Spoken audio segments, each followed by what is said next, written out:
안녕하세요. 동포세계 김용필입니다. 네, 오늘은 4월 17일 월요일인데요. 제가 오늘은 이 외국 국적 동포들의 이 사증과 이 체류 업무, 최근에 이 법무부가 이 변경하거나 이 수정한 내용에 대해서 여러분들에게 말씀을 드리고 있습니다. 그래서 이 앞 시간에는 이 방문 취업과 관련돼서 좀 중점적으로 여러분들에게 말씀을 드렸습니다. 그래서 이 시간에는 이 F사 이 재동포 체류 자격과 관련돼서 좀 어떤 내용이 좀 주요하게 변경되었는지, 그리고 여러분들이 꼭 주요하게 알아야 할 내용, 이걸 중점적으로 여러분들이 말씀을 드리고자 합니다. 앞서 방송에서 이 방문 취업 체류 차증 이거 관련돼서 말씀을 드렸는데요. 다시 한번 좀 앞 시간에 말씀을 전해드리면서 제가 좀 강조해서 말씀드리지 못했던 부분 다시 말씀드리면은 이 C38 그러니까 동포 방문 비자죠. 이 동포 방문 비자는 어떻게 보면은 지금은 이제는 방문 취업 체류 자격을 부여받기 위해 전 단계와 같은 그런 동포 방문 비자다. 뭐 이렇게 보시면 될 것 같습니다. 그래서 방문 취업 체류 자격을 부여받기 전에 먼저 동포 방문 비자를 좀 받아야 되는데, 그래서 2022년 12월 31일 이전에 이 C38 이 동포 방문 비자를 받은 사람들은 지금 재외 공간에서 이 방문 취업 체류 자격, 그러니까 방문 취업 사증을 신청을 하게 되면은 바로 이 사증을 발급받고 국내로 들어올 수가 있습니다.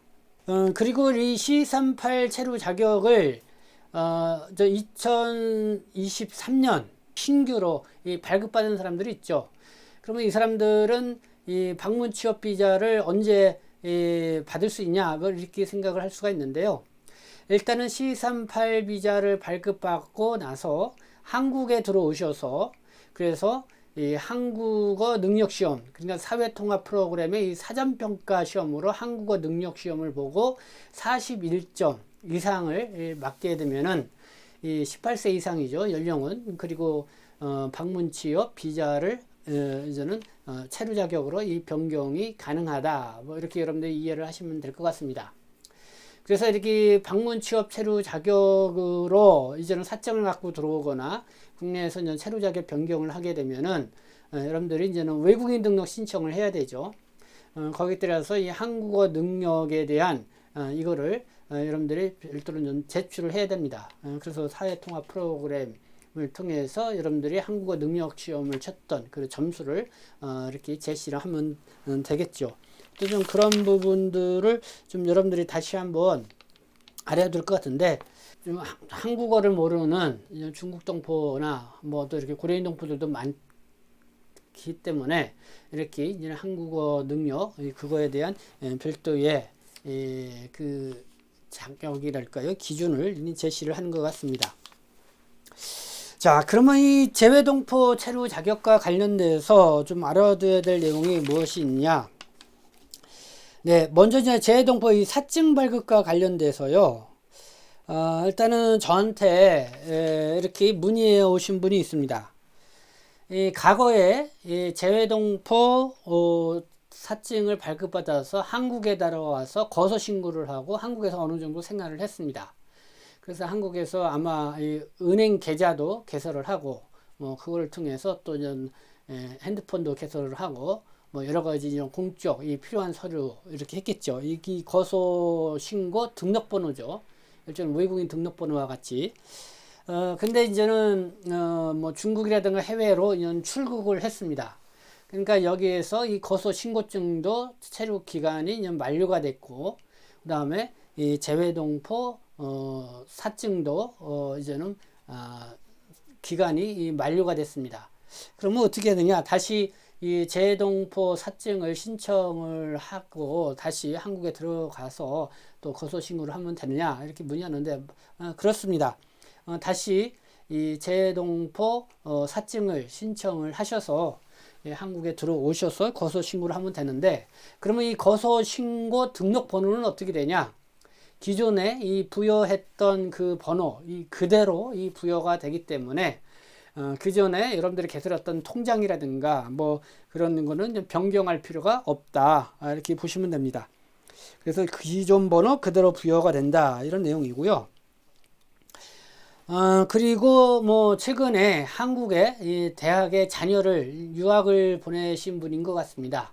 이 중국에서 이 길림성의 어떤 그 공기관에서 이 고위 공무원으로 있는 분인데 아마 이제 자녀도 한국에 유학으로 보낸 이런 상황이니까 한국에 들어오고 싶은데 어떻게 재동포 사증이라든가 어떻게 들어갈 수 있는 방법이 있냐 뭐 이렇게 또 문의해 오시는 분이 있는데요.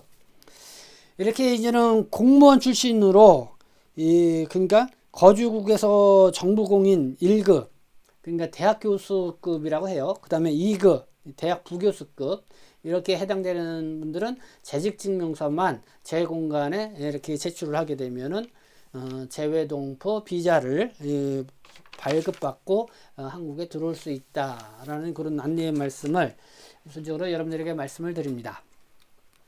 네, 그러면은 재외동포 자격과 관련돼서 좀 여러분들에게 좀 말씀을 드리고자 합니다. 먼저 이 사증 발급과 관련돼서요. 앞서 방송에도 말씀드렸지만은 이 외국 국적 동포 중에서 지금 사증 발급에 대해서 이 고시한 국가들이 있죠. 그런 뭐 중국이라든가 구소련 지역 국가 그러니까 조선족이나 이 고려인 동포들 같은 경우는 재동포 자격을 부여받으려면은 일정 그 조건이 있어야 됩니다. 그게 총 한 18가지 정도의 이 유형이 있습니다. 그래서 한번 그 유형을 먼저 어떤 유형들이 있는지 한번 보도록 하겠습니다. 이 사증 발급 신청 첨부 서류에 관한 고시 국가의 외국 국적 동포. 네, 이게 뭐 조선족이나 이 고려인 동포들 주요 해당되는 내용입니다. 세부 대상 및 제출 서류가 이렇게 나와 있죠. 그래서 이렇게 유형별로 나와 있는데 한번 그 내용을 보면은요. 첫 번째 유형이 문화예술 및 취재 내지 무역 경영, 네, 교수 내지 특정 활동, 국내에서 6개월 이상 체류한 사실이 있는 사람. 두 번째 유형은 국내외 전문 학사, 2년제 이상 졸업자, 그러니까 학위 소지자, 그러니까 국제교육진흥원 등 정부 초청 장학생, 뭐 이런 유형이 있고. 네, 세 번째 OECD 국가의 영주권을 소지한 사람들, 네, 재동포 비자가 가능하다는 거고요. 법인 기업체 대표 및 등기 임원 및 관리 직원 F-4-16 그 방문 재동포 비자가 발급하다. 법인 기업체 대표는 등기 임원은 제한이 없고요. 관리직 직원의 경우는 한 개 기업당 전체 2명 범위내에서 재동포 자격을 부여를 해주고 있다. 그거고요. 그리고 전년도 기준 매출액이 미와 10만 불 이상의 개인기업, 자영업 대표, 그다음에 다국적 임직원, 언론사 임원과 기자, 변호사, 회계사, 의사, 거주국 정보 공인 1급, 그리고 2급 이게 해당되는 사람, 그리고 예술가, 산업, 기술연구, 개발연구원, 중급 이상 농업기술자, 선박 또는 민간항공 분야 고급기술자. 7번째 유형은 거주국에서 공인한 동포단체 또는 문화예술단체 협회의 대표 및 부대표, 단체당 소속 직원 또는 회원 10명까지 가능하다. 이 동포단체로는 각 지역 조선족 기업가 협회, 세계 한인 무역협회, 연변 조선족 자치주 미술가 협회, 그리고 연변 조선족 전통요리협회, 북경 고려 문화경제연구회 등이고 거주국 정부 등록 동포단체 및 협회 등을 말한다. 이 법무부가 이 동포 체류 지원센터로 지정한 단체 소속 직원은 한 개 단체당 2명까지가 가능하다. 그리고 법무부가 이 동포 체류 지원센터로 지정한 단체 소속 자원봉사자는 한 개 단체당 연간 최대 4명까지, 4명까지 부여해 준다는 거죠.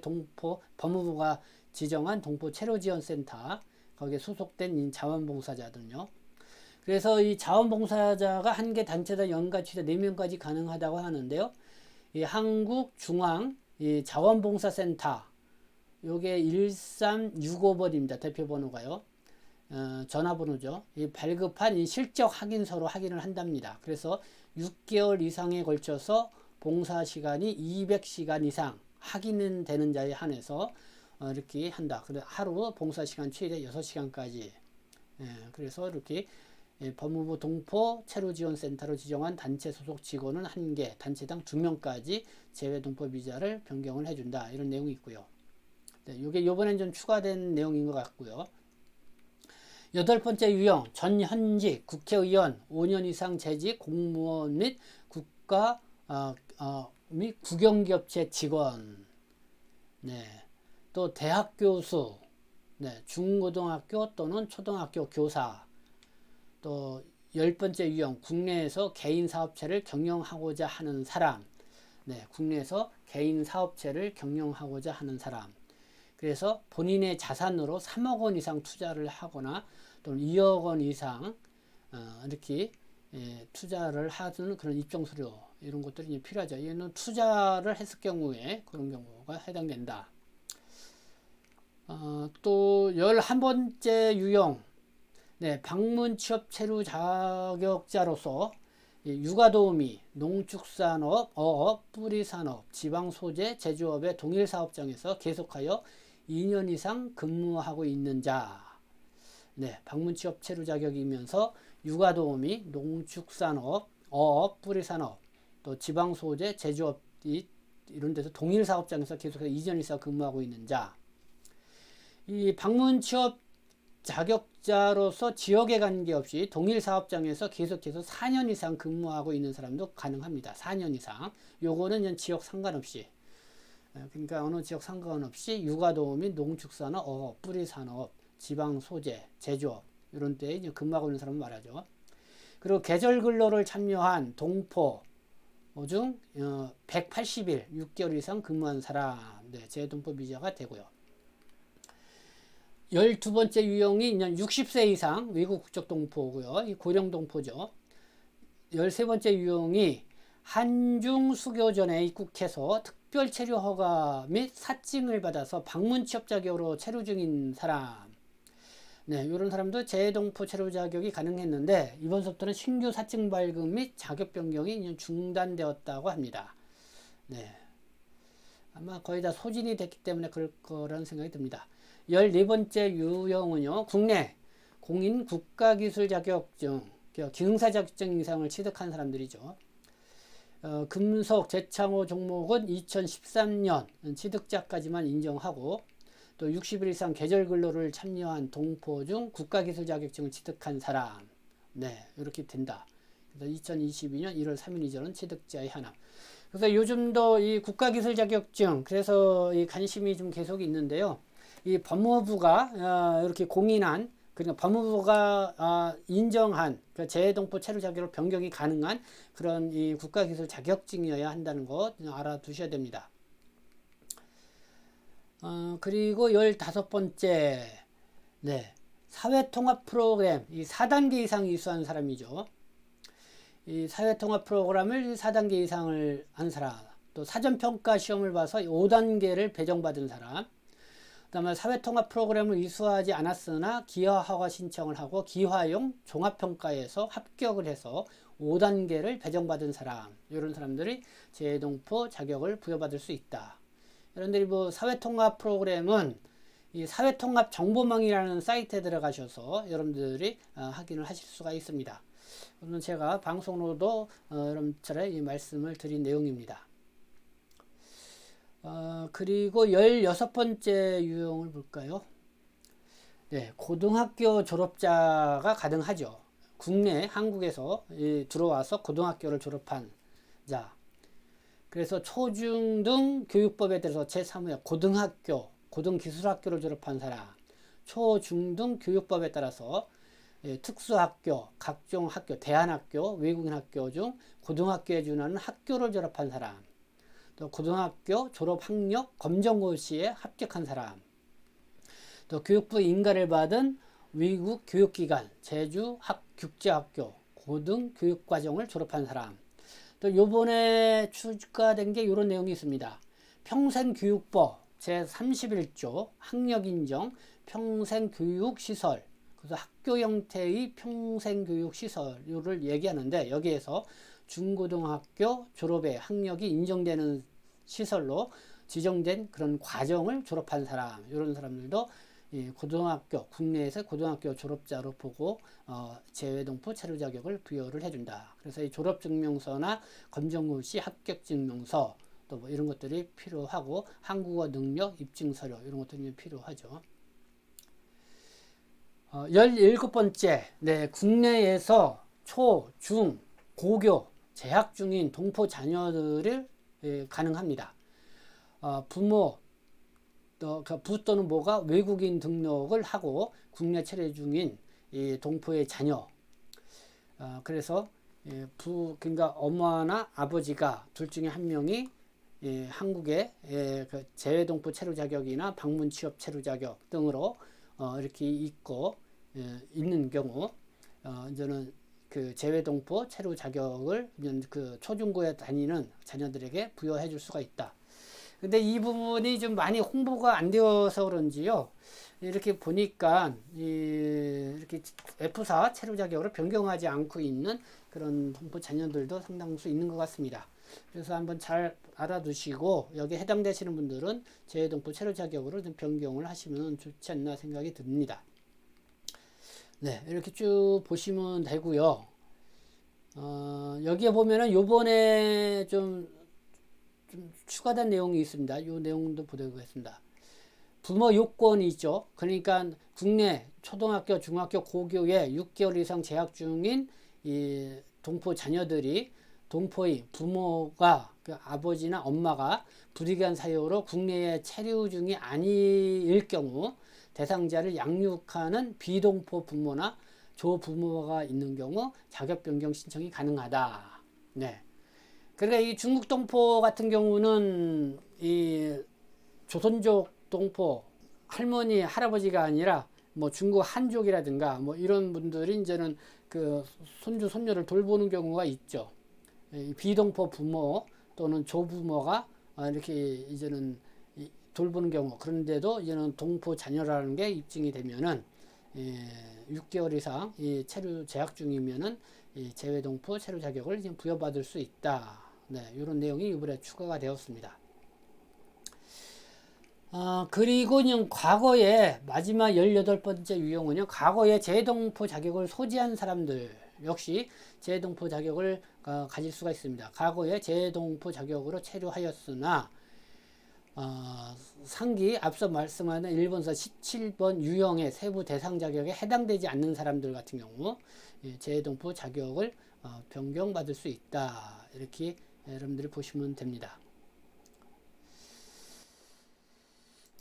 네, 뭐 지금 재외동포 자격으로 변경받을 수 있는 뭐 중국 동포나 이 고려인 동포들 총 18가지 유형을 좀 살펴봤습니다.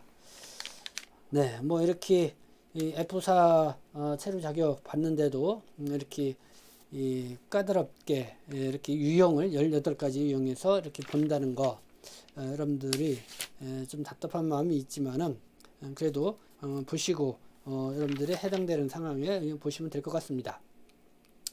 그리고 이 재동포 자격 부여 이 대상 제한 대상 이 동포임에도 불구하고 이 자격 부여가 이 제한되는 대상 이 기준에 대해서 말씀을 드리도록 하겠습니다. 이 국내 체류 중인 법 위반 사실이 있는 사람, 그리고 그래서 뭐 특정 이 강력 범죄를 저지른 사람, 또 사회적 중대 범죄 마약이라든가 이 보이스피싱, 또 3회 이상 상습적인 음주운전 이런 걸 한 사람들은 재동포 자격 부여 제한 대상이 됩니다. 그리고 금고 이상 형을 선고받은 사람, 최근 5년 이내에, 그리고 최근 3년 이내에 700만 원 이상의 벌금을 받은 사람, 그리고 최근 3년 이내에 출입국법 위반으로 700만 원 이상 범칙금을 받은 사람, 이런 경우는 이런 불법 취업 이런 것 때문에 이렇게 700만 원 이상 이 범칙금을 내야 되는 그런 상황이 있습니다. 그래서 국내에서 이 F4 체류 자격으로 취업 활동하는 분들 중에 이 불법 취업해서 이렇게 적발될 경우 이 고액의 벌금을 물게 되는데요. 이 벌칙금 700만 원 이상이 되면은 이 체류 자격 연장이라든가 이 부여에 제한을 받는다. 이런 내용을 여러분들이 참조해서 들어주셔야 되고, 그리고 해외 범죄 경력이 있는 경우, 그래서 다 그런 건 아닌데요. 그래도 해외 범죄 경력이 있으면은 제한 요소가 된다. 뭐 이런 부분을 여러분들이 알아두시면 좋을 것 같습니다. 네, 이 시간은 최근 외국 국적 동포의 사증 체류 업무와 관련돼서 변경 수정된 내용 말씀을 드리고 있는데요. 이 재동포 자격 부여를 해주는 유형에 대해서 여러분들의 설명을 해주었습니다. 다음 시간은 이어서 이 영주 자격과 관련돼서도 좀 여러분들에게 말씀을 드리고자 합니다. 그래서 이와 관련돼서 또 여러분들이 궁금한 내용이 있으면은 계속해서 댓글이라든가 저희 카카오톡 아이디로 여러분들이 문의를 해주시면은 제가 또 알아보시고 여러분들의 성실하게 이 답변을 드리도록 하겠습니다. 자, 지금까지 시청해 주셔서 감사합니다. 저는 동포세심 대표 편집장 김용필이었습니다.